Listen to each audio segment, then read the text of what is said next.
Qualities I admire most about my character as Zaur is una-una the look, the costume itself, but it's just the physical aspect of it. Pero kung tutusin yung siguro yung qualities na ina-admire ko is the resilience, yung kailangan makuha niya yung gusto niya, hindi siya nag-give up kaagad. Memorable experience, madami. Isa sa mga hindi ko makakalimutan, mga fight scene namin ni Cassiopeia. So malalaman niya kung bakit, kasi nagkaroon ng konting accident. Tinamaan ako ng weapon. But yeah, hindi ko makakalimutan yun. But syempre, of course, yung bonding namin nung naglalocking kami. Kasi we're getting to know each other more. Not just as individuals, but you know, as our character progresses, kasi mas nakikilala namin yung isa't isa, kung paano namin tinitreat yung bawat character.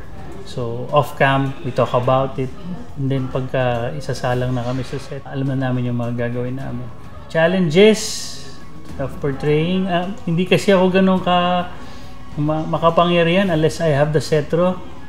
So yung my power is based on me relying on the power of the cetro.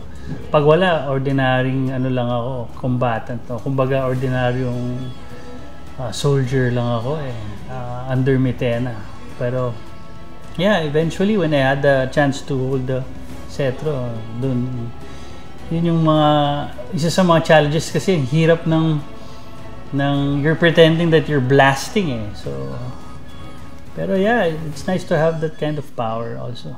How do I relate as our journey and growth throughout the series? Well, unang-una sa lahat, it's very difficult to stay on this costume for many hours. Sometimes kasi pwede naman tanggalin to, lalo na pag break time, lunch break, pero to remove is easy, to put on is medyo takes time. Medyo yun ang isa sa mga journey na nahihirapan kami all throughout. Pero as the character progresses, yung character ni Zaur, up and down kasi siya like sometimes he'll just follow and obey the command of our higher ups, which is si Mitena. Pero it came to a point nung nasa akin na yung pinakamalakas na weapon, which is the cetro. Ang sarap din to command.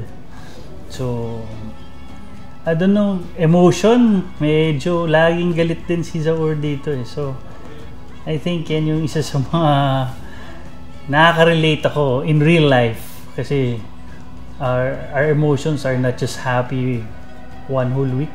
Sometimes you'll feel sad, and sometimes you'll feel angry also. Parang ganito din si Gabi. Pero hindi, syempre iba dahil fantasy to. Tapos if I could possess any of siguro the powers in real life, what would it be? Hindi ko alam kung, kasi I love the cold. That's one. So kung magkaroon man ako ng totoong powers kagaya ng cetro, gusto ko laging nasa malamig, nasa snow, kasi pawisin akong tao. Although it's also nice to have water. Actually, yung 4 na brilyante, sarap makamtan yun. Gusto ko rin lahat sila actually, to have that kind of power. But yeah, yung cetro, gusto ko talaga malamig. Tapos, what has his role taught you personally? Well, personally, yung never give up, siguro. Yung ganong motivation. Kasi kahit papaano, even if my character is one of the villains here, na pinanggagalingan kung bakit naging masama si Zaur, because he just wants his people to be saved or to be protected. So medyo lumaban si Zaur dahil na kinakawawa na yung mga kapwa namin Mineave. So yung mga natutunan ko dito is, of course, loving family. Kasi ako dito yung kahit gusto ko man magkaroon ng magandang future o magandang economy ang people namin, in real life, you want to protect and, take care of your family. Yun, I guess yun ang personally, yeah. professionally, to maintain patience. Kasi nga, napakainit ng costume po namin. Hello po, mga kapuso. Ako po si Gabby Eigenman.